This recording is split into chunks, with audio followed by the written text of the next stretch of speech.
to my country, and I feel like I have lied to generations of kids. This has got to stop. Any man who fears to face his own constituents represents nothing. I want to know what the hell he thinks he's doing in Congress.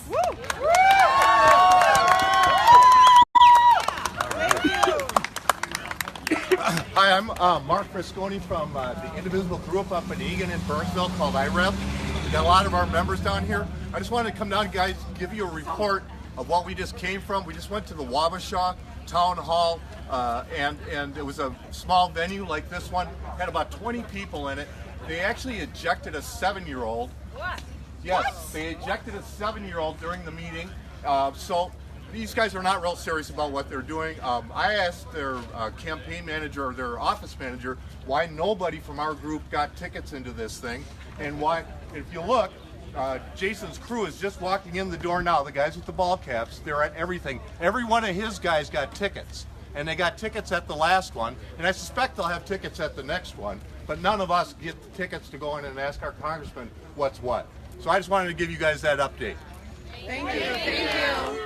I also understand, just so you know, because I was watching live video from that event, that people got so upset about how they were engaged with, that they chose to walk out at the Wabasha event because they didn't like the way they were being addressed. So I'm hoping that won't be an issue. Would you like to talk a little bit about the Wabasha event? I will. My name is Dee Richards and I live in Egan. And I actually applied for the Lakeville venue, but was given a ticket to Wabasha. Come in a little, Dee. I don't want you hit.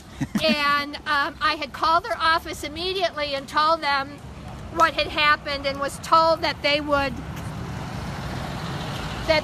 get back to me. The national office would get back to me. They never got back to me, so I drove the 75 miles to Wabasha because I thought it was important. So I was Thank you, Dee.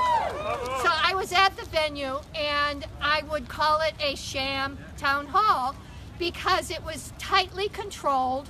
You were obviously, we know about the lottery tickets kind of way of getting in, but it seems very out of place to have somebody from Egan be going to Wabasha, and there were Wabasha people there who didn't get tickets. There were empty seats. They asked if they could sit down. They were denied.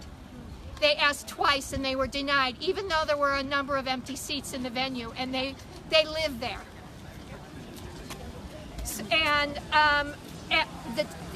when we went in, we were told we could write questions down on 3 note cards and put them in a basket, and they would draw them out and answer them.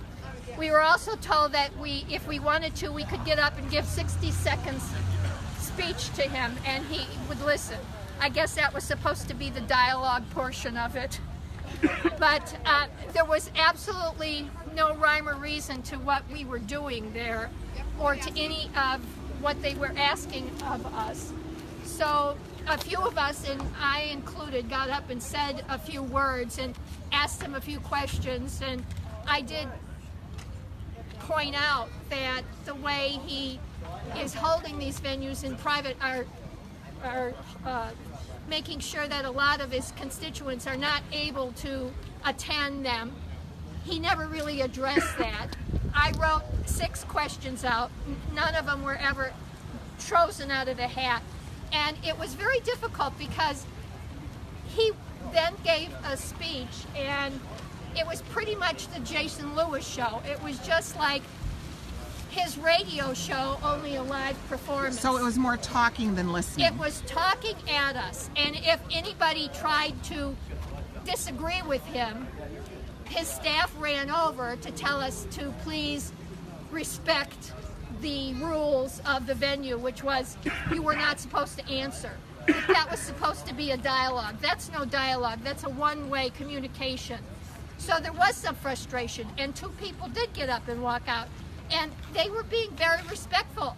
She was a science teacher, and he was making some ridiculous comments about climate change, and she actually got up to talk about science, and they were having a dialogue, but he was telling her that science is fallible, And of course he was saying that not all scientists agree, and she was pointing out that that 95% of the scientists agree.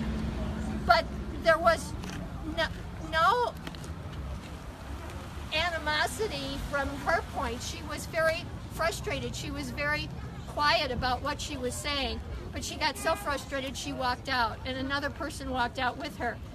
I actually felt like walking out, but I wanted to stay till the end because I wanted to hear exactly everything that he was going to say. So even though you got a ticket, you still didn't feel like you were heard? No, even though I got a ticket, it certainly wasn't participatory. It was no town hall I've ever attended, and I've lived in Eagan for 40 years, and I've gone to a whole lot of town halls, and I've never gone to a town hall like that before, where you had to apply to get a ticket, and then it was so tightly controlled that people couldn't ask questions. I mean, a town hall, you know, I wanted to ask Jason, when you were on the radio, if a Democrat would have done a town hall like he did during the Tea Party times, what would he have said?